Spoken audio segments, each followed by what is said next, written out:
Hi, welcome to Living Recovery. My name is Travis Whitaker and my special guest, Ian Rader. Thank you, sir. Thanks for having me. Appreciate it. Mm. I wanted to create a show that we could sit down and talk not only about substance abuse, what it does to the family, what it does to ourselves. I've been surrounded by substance abuse and mental health issues for 49 years. I had my own journey of addiction for 12 years, and I've been in recovery for a little over 11 and a half years. And I wanted to get individuals that have had the same type journey where we can talk about what that's done to your family, what it's done to your friends, what it's done for the direction of your life, but also bring some light to the part of recovery to show that we do recover and we do reclaim our lives, and how beautiful that part of the journey is. And that's what Ian Rader is going to do today, is talk about his beautiful journey. Oh, wow. So let's talk about first part, the addiction, when that started, what that looks like, and kind of go from there. Yeah. So this part wasn't so beautiful. Um, so as long as I can remember, even like second grade when I had these first memories, I always had this feeling of I didn't belong. Mm-hmm. I don't feel comfortable. I hated the friends that I had, and I hated everyone else because they didn't want to be my friend. And, I trouble relationships with like my first girlfriend and stuff like that. I was just the awkward kid, and I didn't know what to do. And because of that, I lied a lot. Like about, little second grade lies of like, my dad's in the CIA, or, just dumb Yeah, stuff. I made up a lot of fictitious stuff about my life because I figured no one likes me for who I am. I better lie Right. and make something up. And then I found substances. How old were you? Oh man, I tried marijuana. Tried marijuana when I was around, I think 12. 12. And, I remember going to these DARE things, anti-drug stuff, and they're like, drugs are bad, don't do them. Yeah. And I tried marijuana, and that dude was a liar. Those DARE officers were liars. Like, it instantly made me feel better.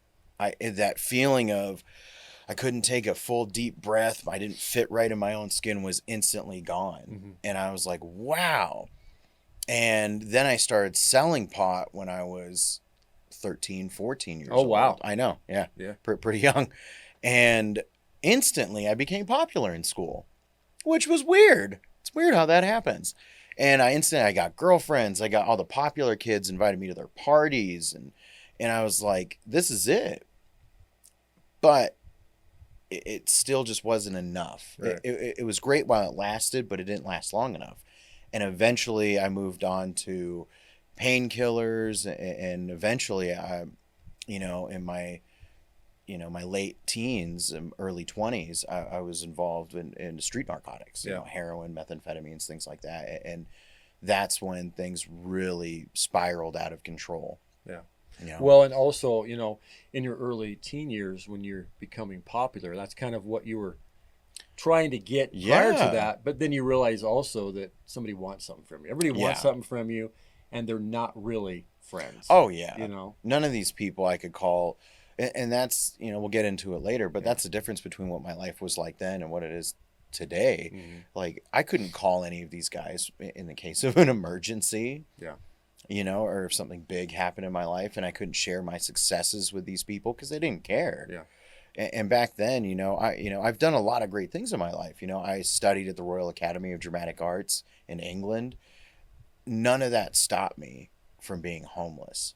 I got great grades, come from an amazing family. I wanted for nothing. None of that stopped me from, being homeless in downtown LA. So early 20s, you said it went kind of from marijuana. Yeah. So what was your first drug other than marijuana that you started with? I think I tried meth when I was like 15, Yeah. just as a party, but I didn't like it. Yeah. I was like, oh, I didn't want to be like the addict, Right. the junkie, because I had this, and I think a lot of people do. They have a perception of what the alcoholic looks like, of what the addict looks like, and I'll never be that. I'll never try heroin until I tried heroin. What a cocaine addict looked like. Yeah. It's probably the more the person who wears the suit and has the Yeah, money. It's exactly. Kind of, yeah. And that's where when I saw cocaine at parties, I was like, oh, I have to do that because only fancy people do Right. cocaine, and I wanted that perception of how people viewed me. I wanted to be that. And then eventually I graduated to to heroin, and that's when I thought, well, as long as I'm not living on the street, Right. as long as I'm not shooting, intravenously, as long as I'm not doing those things, I'm okay. And I'm functioning, Yeah. or still going to school, or Yeah, still yeah. getting up every day and Exactly. participating in life, right? And I remember this was like a big moment. I was at my job one time. I was at my job and I forgot my pain pills. Mm-hmm. And I was like, all right, it's no big deal. And I started getting the cold sweats. Yeah. And I was like, what is this? And I started throwing up at work. And I really remember this. I went into the bathroom, put some water on my face, and I stared in the mirror and I was like, I'm not a junkie. There's no way. I come from a good family. Like, I'm not living on the street shooting heroin. Right. Like, how can I be dope sick? And I convinced myself I was just sick. Yeah. It wasn't withdrawal symptoms. And that lie, the lies that I told myself were bigger than any lie that I could tell anybody else, because they kept this propulsion of moving forward down this path of destruction. Well, and also, it's prescribed. Right? Oh, they weren't prescribed. Oh, they weren't prescribed. They were taking pills. Yeah, I was taking pills, but they were not prescribed at the time. But I remember I broke both my elbows, actually, and at the same time. So I was in a cast like this. Oh, geez. I broke both my elbows, and I took a painkiller. It was the first time I think I ever had Vicodin that I remember. Mm-hmm. And when I took that painkiller, it did something for me that other things couldn't do. It didn't just numb my physical pain, it took away my spiritual pain. Yeah. Like my pain of being me type of pain. That's really hard to describe to other people unless you know what that feels like. And if you know what that feels like, welcome. Yeah. We're glad that you're listening. We hope that you're in recovery. If you're not, please reach out to someone like Travis, like me, or anyone else that's near to you. But it took away that spiritual, physical, whatever kind of pain that was there. And I think that's something with every guest or anybody I ever talk to, is what kind of begins that journey of addiction, because it's filling that void that we're not enough. I don't feel like I'm enough. I'm not doing enough. There's something, people don't like me. I'm not connecting with people. There's something that's just not right. Yeah. And I think that's where the addiction kind of comes in and fills that void, which is just the beginning of, it's not all a beautiful journey.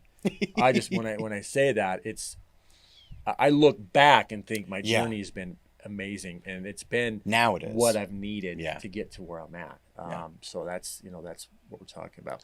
So you're taking pills, you're sick, you're at work. How old are you at that time? Oh, I think that I was like 18 17, okay. Something like that. And to kind of preface on what you were talking about too, that kind of launches the feeling for most addicts is what I find, is that I don't know what I need to feel better, so I'm going to try a bunch of different things.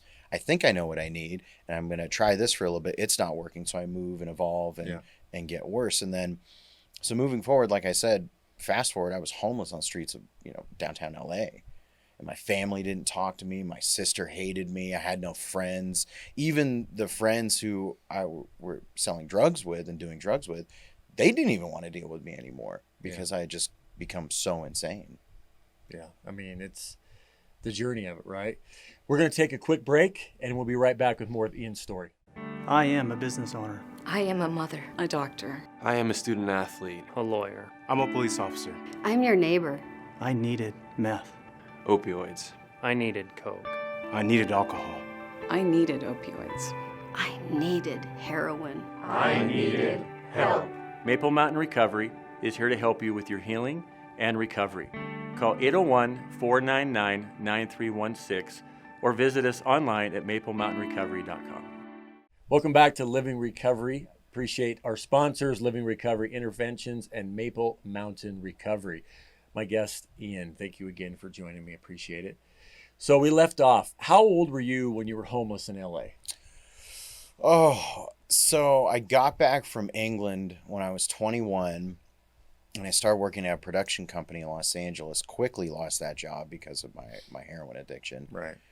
And on and off. So it was about probably the end when I was 21. Coming up on 22.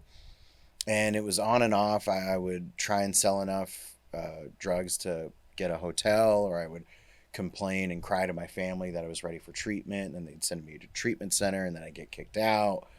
And that's what it was. I had the honest desire to be sober. Yeah. No one wants to really live that life. Right.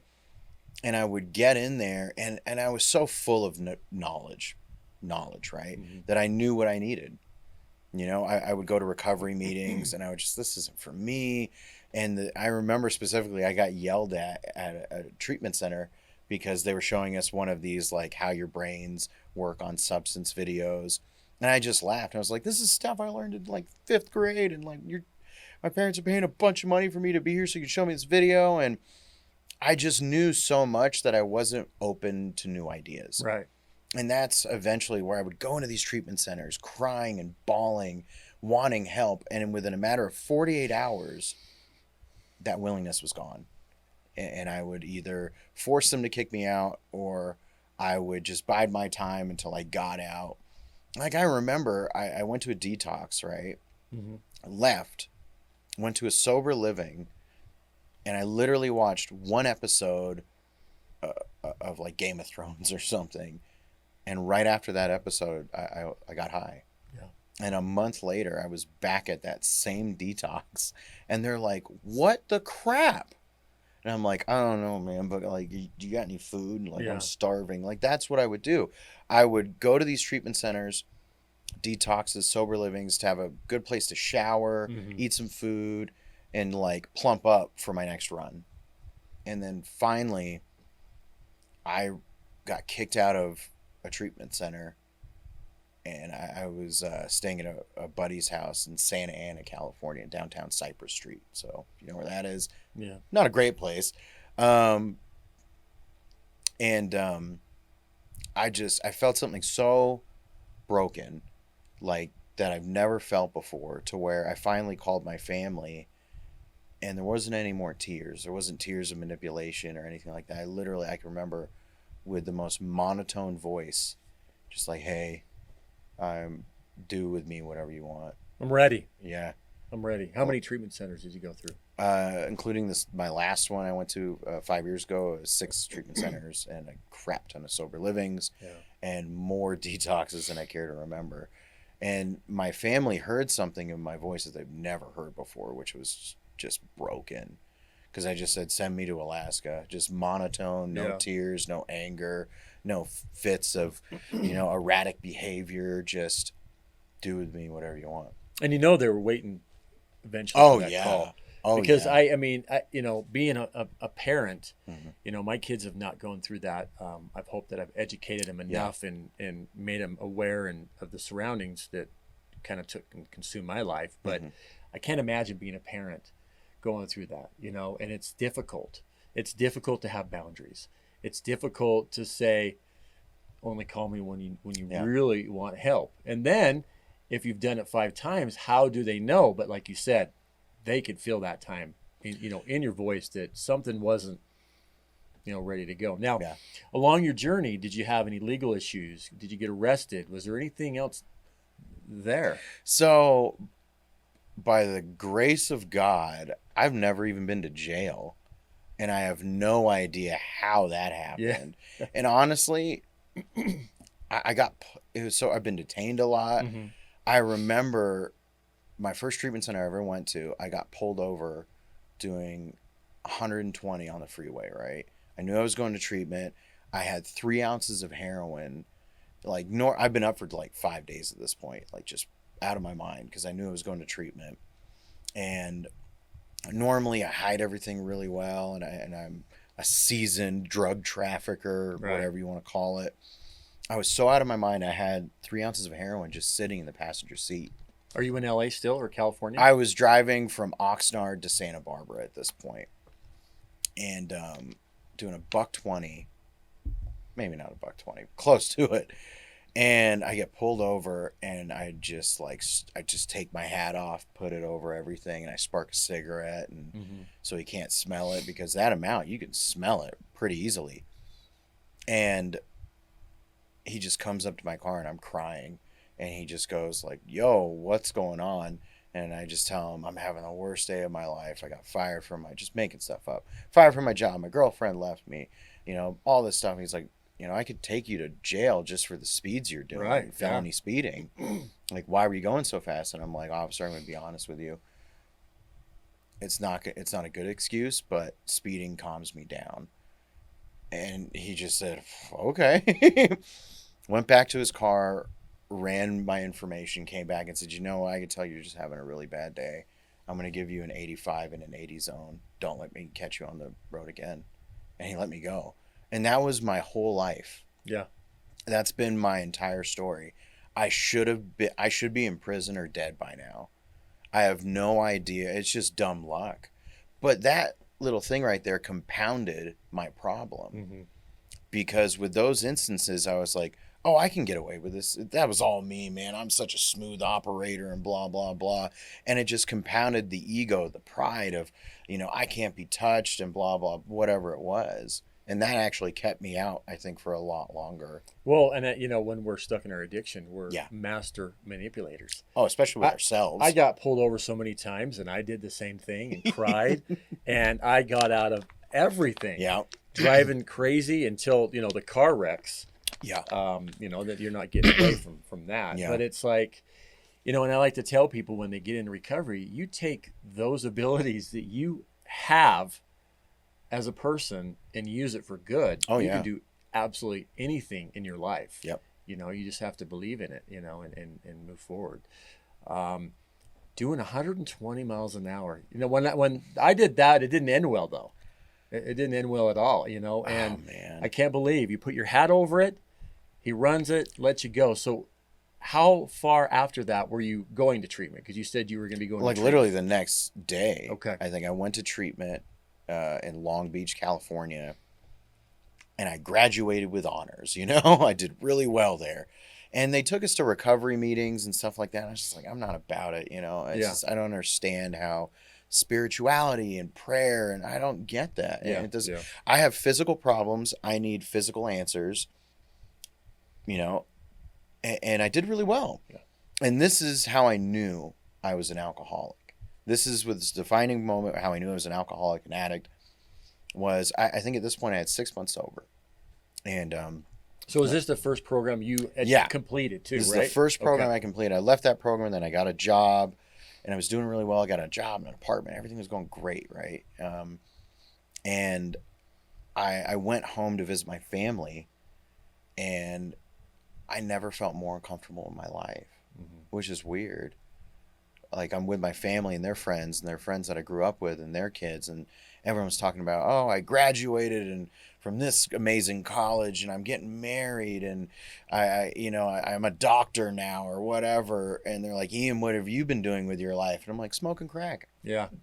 lots of crack, That's and I so felt you're 6 months sober though. I'm 6 months Okay, sober, but yeah, I never yeah. felt so much more uncomfortable. And then finally, Buddy and and then after that, I ended up relapsing, and I was in downtown LA again, like 7th in Los Angeles, where normal people don't find comfortable. I felt so comfortable there. We're going to take another break, and we'll be right back with Ian's story of recovery. I am a business owner. I am a mother. A doctor. I am a student athlete. A lawyer. I'm a police officer. I'm your neighbor. I needed meth. Opioids. I needed coke. I needed alcohol. I needed opioids. I needed heroin. Maple Mountain Recovery is here to help you with your healing and recovery. Call 801-499-9316 or visit us online at maplemountainrecovery.com. Hi, welcome back to Living Recovery with my special guest, Ian. Thank you again so much for joining. I appreciate it. So let's talk about the gifts that recovery has given you. So you were talking about earlier, you're 5 years sober, right? Yeah. Congratulations. Yeah, on I just that. celebrated August 28th is my sobriety date. That's amazing. Yeah. Let's talk about that journey, what it looks like. Oh, man. So I don't even know where to begin. Like when people ask me that, I'm like, I have no idea. I'm a homeowner. I'm a business owner. I'm getting married. Like stuff like that doesn't happen, for people, and my fiance, I have to get used to calling her fiance. She's no longer my girlfriend. she's a normie, is what we call all you normal folks out there Yeah. who aren't in recovery. She's a normie, and so that even blows my mind that a normal person thinks I'm normal enough to marry, you know? And not only that, like and I talk about, I actually own 2 homes, and I talk about these nice things, not because to impress anybody out there or to brag, but because like I have to remind myself, like it impresses the heck out of me. Like I forget that. Hard work. Yeah. Like, you know? And it's all because of recovery. Yeah. Like the things that these recovery groups have taught me. You know, my first job I ever had in recovery, I was like the lowest of the lowest totem pole. It was a startup company, right? And I went from that to being head of retention at this company. Mm-hmm. Never graduated college. I don't have a college degree. I don't have a trades degree. I barely graduated high school, you know?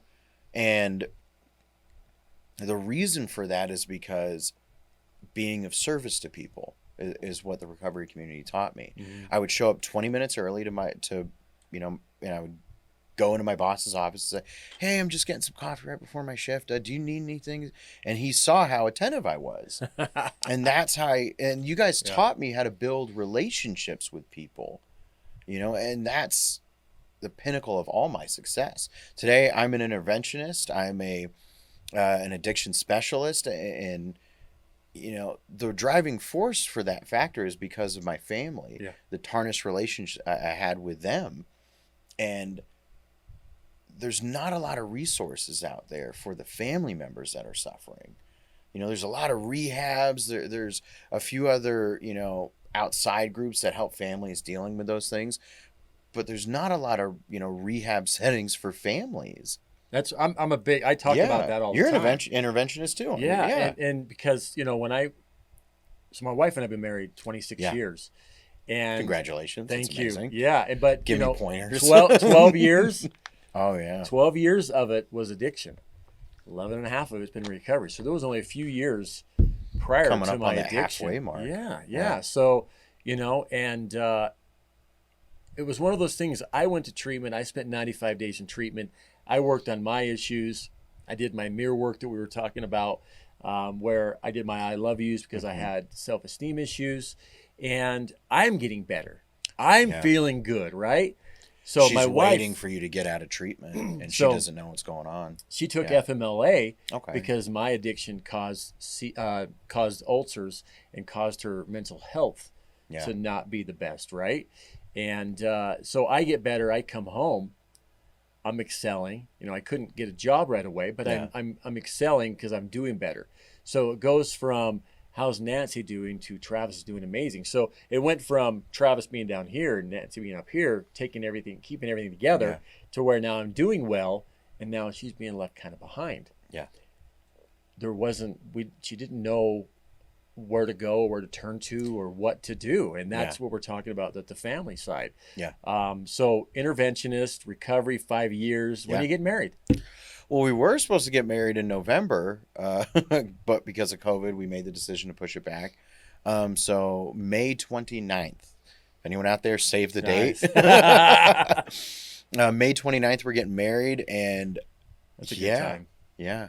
It's actually my sister's birthday. I just figured that out. Remembered that.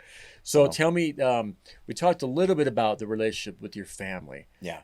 Brothers and sisters. I have an older sister. Okay. Yeah. How's that relationship today? It's pretty good. Yeah. You know, she lives in Los Angeles. I would love to see her every day, but she's really busy with her life. But, you know, I caused a lot of trauma in her life. Yeah. You know, and I'm doing everything I can to prove to her that I can be someone that she can rely upon, and that doesn't happen on my time. Yep. You know, all I can do is build me up, and that's what recovery taught me. Mm-hmm. In any sort of relationship, work, loved ones, significant other, things like that. What do you want to look like in the perfect relationship, and what do your relationships want to look like? You know, I remember when I first wanted to start dating in recovery, you know, because we're social creatures. We want to have relationships. You know, a friend of mine said, "Ian, what would anyone want to do with you with where you are?" You're in sober living. You don't have a car. You barely have a job. What kind of woman are you looking for? And I said, oh, I want the really amazing woman who's got a job and she's self-sustaining and she doesn't need me in her life to be happy, but she wants me in her life to be happy. He's like, okay, why would that woman want anything to do with you? Your great personality? And I'm like, well, yeah. I'm like, no. So what did I have to do? I had to build myself up to become attractive to the person I'm trying to attract in my life. And that's what I do with all my relationships. So I just make myself the best version of me so I can attract my family back into my life, my close relationships, other like-minded, wonderful people. I have to just keep working on the internal job so I become attractive to those that I want to attract into my life. Yeah. And you know what? And today we get to help people Yeah. get what we have. It's that paying that gift forward, Yeah. you know, sharing our experience, hope, and strength. And that's one thing I love to do. Yeah. I love talking about recovery, you know, and I love talking about the gifts that it gives and paying it forward and getting those relationships back. And one of my favorite things is someone early in recovery, seeing the lights come on, you know, seeing just the smile and how happy they are. You know, I think that those are amazing things. All right. So for our viewers, what would one last message you would like to leave with them? Whether you're a family member, whether you are someone struggling with addiction and you don't know where to go, just start asking the questions and just start somewhere. Yeah, absolutely. Just reach out and say, I need help. Yeah. So thank you so much for joining us today on Living Recovery. Thank you again to our sponsors, Maple Mountain Recovery and Living Recovery Interventions. Ian, thank you, my friend. Thanks so much for having me. Yeah, you bet.